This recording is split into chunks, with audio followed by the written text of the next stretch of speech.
골로새서 1장 17절 말씀 다 같이 한 목소리로 받들어 읽도록 하겠습니다. 또한 그가 만물보다 먼저 계시고 만물이 그 안에 함께 섰느니라. 아멘. 우리가 지금까지 이 17절 말씀을 통해서 모든 만물이 보존되는 원리, 그 존재와 생명의 원리가 바로 예수 그리스도 안에 함께 서 있기 때문이다. 그래서 예수 그리스도 안에 함께 서 있다는 것은 바로 예수님께서 그 사랑의 인격적인 질서를 통해서 모든 것들을 붙들고 계시기 때문이다. 그래서 우리의 믿음이라는 것은 바로 그 예수님의 인격적인 사랑의 질서에 응답하면서 우리가 예수 그리스도와 함께 그 안에 서는 것임을 나누었습니다. 그래서 여기서 우리가 이 믿음의 원리가 바로 예수님 안에 함께 서는 것이다. 우리가 이런 관점에서 바로 이것이 우리의 생명의 근본적인 원리다. 그래서 영적인 것이 무엇이냐라고 할 때에 영적인 것은 바로 믿음으로 예수님 안에 서는 것인데 바로 그것을 통해서 마치 자연의 법칙에 의해서 뭐 원자나 분자나 이런 것들이 묶여져서 하나의 어떤 적절하게 간격을 유지하면서 끌어당기는 그 힘에 의해서 유지가 되듯이 바로 생명의 원리도 그러한 것이다. 우리가 살펴보았습니다. 이게 이제 영적인 관점에서 보면은 예수 그리스도 안에서 예수님께서 우리를 붙들어 주시는 바로 그러한 인격적인 사랑의 질서가 있을 때에 우리의 생명이 풍성하게 되죠. 말 그대로 다른 말로 하면은 사람의 생명이 육신의 여러 가지 육신의 이걸 구성하고 있는 세포나 이런 것들이 구성 요소들이 흩어지지 않도록 한 곳에 모으고 있는 것이 그 생명의 원리죠. 그것이 생명입니다. 그 일종의 중심의 역할을 하는 것인데, 그래서 이제 태양계도 보면은 태양이 그 모든 행성들을 뭐 지구를 포함한 금성, 화성, 목성 이런 모든 행성들을 끌어당겨서 붙들고 있지 않으면은 지구도 멀리 우주로 알 수 없는 것으로 떨어져 나갈 수밖에 없습니다. 그러면 이제 해체가 되는 거죠. 마치 태양계에서 태양이 중심으로서 그 중심을 이렇게 잡을 때에 태양계가 유지되듯이 생명도 마찬가지입니다. 그래서 근본적으로 예수 그리스도 안에 함께 있었다라고 할 때는 바로 영적인 중심이 분명하게 있어야지 바로 예수 그리스도께서 우리의 성령님을 통해서 우리의 영적인 중심에서 우리를 붙들고 계셔야지 바로 그 능력 안에 있어야지 우리가 말 그대로 살아있는 것이 됩니다. 영적인 중심이 있으면은 육신의 생명이 끝나도 육신의 생명이 죽어서 육신이 흩어져도 결국 그 영적인 중심에 때문에 우리는 영원히 흩어지지 않게 되고 또 마지막에 결국 우리의 몸도 다시 부활하게 되는 것입니다. 이런 것을 우리의 삶의 현실에서도 이 존재와 생명의 원리들을 적용해 볼 수가 있는데 사람이 이렇게 정신적으로도 이제 흩어지는 경우들이 있죠. 그게 뭐냐면은 뭐 아이들이 정신이 산만하다. 정신이 산만하면은 제대로 공부를 하고 성장을 하는데 이제 문제가 생깁니다. 집중이 안 되면은 문제가 되죠. 산만하고 집중이 안 된다라는 것은 바로 이 중심에 의해서 뭔가 모아지는 힘이 없기 때문에. 뭐 우리가 뭐 공부할 때도 뭐 집중이 돼야 되는 것처럼 그 일종의 이제 정신적인 문제인데 이런 것들이 이제 아주 극단적인 경우가 되면 이제 정신 분열이 되죠.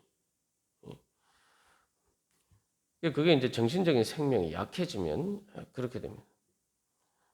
그렇게 되면은 결국 이제 육신의 생명까지 이제 끊어버리는 그런 극단적인 경우까지 갈 수도 있습니다.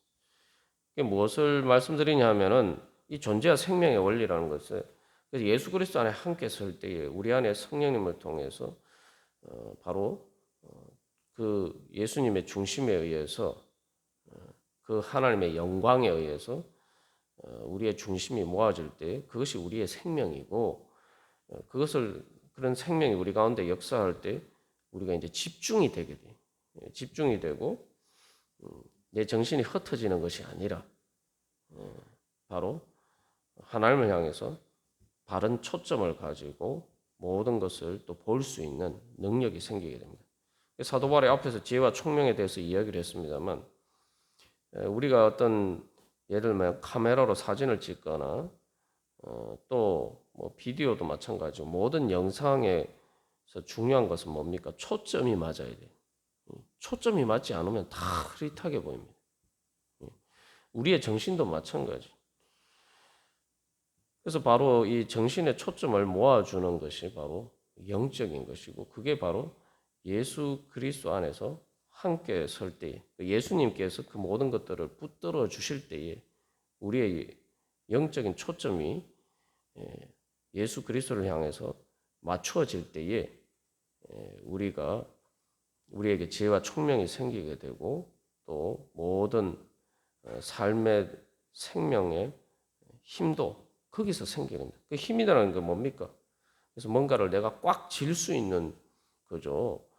사람이 체력이 떨어지면 제대로 뭔가 쥘 수 있는 힘이 약해져.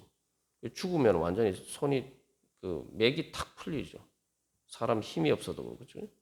모든 생명의 원리가 그렇습니다. 그래서 우리가 이 신앙생활을 할 때에 그래서 기도를 하고 말씀을 하고 하나님과 예수 그리스도와의 그 인격적인 교제를 통해서 그래서 예수 그리스도 안에서 성령님을 통해서 하나님과 인격적인 교제를 통해서 우리의 생명이 유지가 되는 거예요. 우리의 생명의 가장 근본적인 그 모든 것을 중심으로 통합하는 질서 가운데, 영적인 질서 가운데 통합하는 바로 그 힘이 우리에게 주어지게 되는 겁니다. 그래서 이런 것들이 결국은 존재와 생명의 원리라고 했을 때 단순히 육신의 존재와 생명뿐만 아니라 영적인 생명의 존재와 원리이고 그것이 실제로 우리의 삶을 하나님께서 주시는 지혜와 총명 가운데 또 그 사랑의 은혜 가운데 우리가 행복을 누리면서 살게 하는 근본적인 힘이라는 거죠. 마음이 내가 허해지고 뭔가 이렇게 허무함을 느끼게 되고 또 공허하게 되는 것은 내 마음의 영적인 중심에 의해서 모아지지 않고 말 그대로 여기서 함께 선 것처럼 하나님의 사랑에 의해서 내가 붙들어지지 않고 흩어지기 때문에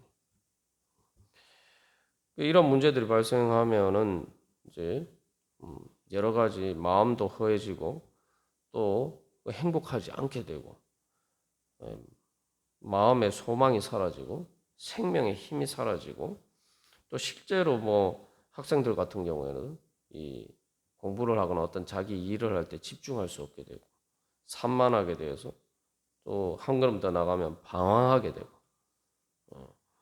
그런 문제들이 이제 발생하게 됩니다. 그래서 이런 것들이 이제 개인적인 문제뿐만 아니라 이러한 존재와 생명의 원리가 또 공동체를 구성하는 것도 마찬가지죠. 그래서 믿음이 바로 함께 서도록 만들어 주는 것이다라고 말씀드렸는데 공동체가를 구성하는 그 구성원들이 말 그대로 해체가 되어버리면 서로 어떤 신뢰와 사랑 가운데서 이렇게 묶여지지 않으면 말 그대로 예수 그리스도의 인격적인 사랑의 질서 가운데 함께 서지 않으면은 그 공동체는 와해되고 맙니다. 그래서 뭐 눈에 보이는 게 다인 것처럼 보이지만 인간 사회도 공동체도 신뢰 관계의 그 신뢰의 끈이 끊어지면은 그 중심이 사라지게 되면은 그 공동체를 하나로 만드는 어떤 중심이 사라지고 분열되고 그렇게 되면은 그 공동체도 와해되는 거죠. 그래서 이 17절에 만물이 그 안에 함께 섰다라는 것을 우리가 단순히 어떤 눈에 보이는 물질들을 구성하는 원리뿐만 아니라 결국 우리의 사람의 정신과 또한 모든 공동체를 구성하는 결국 모든 말 그대로 모든 만물을 구성하는 존재의 원리가 되는 것입니다. 그래서 여기서 우리가 다시 한번 진정으로 오늘날 나로 하여금 살아갈 수 있게 만드는 뭐 개인이든 공동체든 모든 피조물을 존재하고 살아갈 수 있게 만드는 현실적인 힘이 뭐냐? 무엇이 진짜로 존재하는 현실이냐? 이것을 다시 한번 깨달아 알고 그 원리에 따라 살아야 되는 거죠.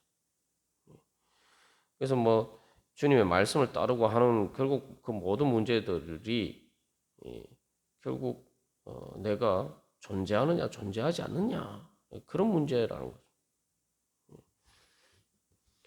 그래서 하나님의 말씀은 말 그대로 우리가 이제 명령이다라고 이제 생각하지만 세상의 법과 질서는 또 어기고 그것들이 깨어지고 되면은 공동체가 와야 되는 것처럼 하나님의 말씀 그래서 예수 그리스도 안에 함께 섰다라고 할 때 예수 그리스도를 그래서 요한복음에서 로고스 말씀이라고 하죠. 그 로고스가 헬라 철학에서는 모든 만물을 구성하는 원리라고 그래서 모든 만물을 말 그대로 붙드는 그래서 존재하게 하는 함께 서게 만드는 그런 원리를 일컬 때 로고스라고 얘기하는데 그게 바로 이제 예수님이다 이렇게 이야기하고 그것은 또 구약적의 개념에서 바로 하나님의 말씀이다라고 이야기를 하는 겁니다. 그렇기 때문에 그 말씀은 단순한 어떤 명령 내가 뭐 안 지키면은 조금 피해를 보는 아니면 안 좋은 그런 정도가 아니라 말 그대로 존재와 생명의 문제다. 우리가 그것을 분명히 깨달아 알아야 돼. 그래서 이러한 개념들은 뭐 기독교 신앙이 아니라도 이때 당시 뭐 헬라 철학에서도 뭐 요즘 우리가 보통 이야기하는 그리스 철학에서도 이런 개념들이 이해가 되었죠. 그래서 세계의 영혼이다. 다른 말로 뭐 이게 사람도 어떤 영혼이 있어서 그 생명이 유지가 되듯이 바로 이 눈에 보이는 모든 만물 피조물 가운데도 그 영혼이 있다. 그래서 모든 피조물 만물이 움직이게 만드는 또 존재하게 만드는 바로 그 생명의 중심과 같은 바로 그것이 바로 그것을 일컬어서 이제 소울이라고 얘기해서 세계의 영혼이라고 이야기합니다. 그것은 이제 일종의 근데 이 신약 성경에서는 기독교 신앙에서는 바로 그 세계 영혼과 같은 것이 바로 예수 그리스도고 그것이 바로 예수 그리스도의 영이신 성령님이시다. 그러니까 우리는 그렇게 이제 이해를 하죠. 그래서 우리의 현실 가운데서 이 모든 세계 영혼이 바로 예수 그리스도고 그것이 바로 예수 그리스도의 영 성령이다라고 할 때 우리의 삶의 현실 가운데서 바로 이 땅의 모든 내가 어디 안에서 살아가느냐 그건 바로 그리스도 안에서 살아가는 거죠. 그래서 보통 세상 사람들이 뭐 죽으면 다 끝이지라고 이야기를 하는 사람들이 많아요. 그래서 뭐 천국과 지옥이 어딨냐, 뭐 죽으면 끝이지. 근데 그게 사실은 이제 우리가 지난번에 나눈 것처럼 유교적인 개념이죠. 죽으면은 뭐 120년 정도 지나면은 혼백이 다 흩어져서 결국은 다 사라지고 말 그대로 죽으면 끝이라는 거죠. 제사도 사실은 3대 이상 지내지 않는 거예요. 이게 다 그런 걸 제대로 알면은 무엇이 정말 제대로 믿는 건지 우리가 다시 한번 질문해 볼 필요가 있습니다만, 우리가 그렇게 생각하면은 세상, 내가 살아가는 세상은 비인격적인 세상이, 말 그대로 내가 죽어도 아무도 나에게 말을 걸어주지 않는 그런 세상. 그런 세상, 그런 관점에서 살다 보면은 결국은 우리가 어떤 인격적인 그러한 관계 속에서 살아가야 되느냐. 결국 모든 만물의 원리가 인격적이 아니다라고 생각하기 때문에 인격적으로 살 근본적인 이유가 어디 있느냐. 사실은 그런 질문들을 해볼 필요가 있죠. 그리고 또한 이런 말씀을 따라서 우리가 또 예수 그리스도 안에 함께 섰다라고 할 때 또 다른 관점에서는 그렇게 말이 없는 그런 침묵하는 그런 세상 속에 살거나 아니면 악한 말이 가득한 세상 속에 산다는 거죠. 그건 뭐냐면은 바로 비관주의나 운명론. 그래서 내가 나를 뭐 붙들어 매는 세상 모든 만물을 움직이는 힘이 있긴 있는데 그 힘이 어떤 예수 그리스도처럼 어떤 인격적인 사랑의 질서가 아니라 그냥 내가 알 수 없는 그냥 그런 힘이 운명, 보통 운명이라고 이제 그런 것들을 많이 표현해요. 우리가 그런 관점에서 살아가면은 세상에 대한 소망이 없죠. 허무하죠. 삶이 허무하게 돼요. 그러나 우리는 예수 그리스도 안에서 함께 섰다라고 고백할 때에 바로 우리는 주님의 인격적인 바로 예수 그리스도에서 나를 붙드시는 그 사랑의 은혜 안에서 사는 겁니다. 이 세계관에 따라서 삶의 방식이나 삶의 가치관이나 살아가는 양식이 달라지는데 바로 우리가 모든 만물이 예수 그리스도 안에 있다. 예수 그리스도의 사랑의 인격적인 그 질서 안에 있다. 우리가 그렇게 세상을 바라보게 될 때 우리의 삶은 말 그대로 복음의 소망을 통해서 하나님의 은혜의 사랑 가운데서 살아가는 그러한 행복한 삶이 될 수가 있을 것입니다. 우리 오늘도 주님 앞에 나아가면서 바로 그래서 단순히 그 주님께 초점을 맞추는 가운데 바로 주님의 영광의 빛에 의해서 내 마음의 세계와 내가 오늘 또 살아가는 내 삶의 세계가 바로 나에게 예수 그리스도의 사랑으로 충만한 바로 그 예수님이 나를 향하신 사랑이 이루어지는 그러한 은혜의 시공간으로 변화되는 바로 그것을 바라볼 수 있는 믿음으로 그렇게 살아가시기를 간절히 소망합니다. 다 같이 기도드리시겠습니다.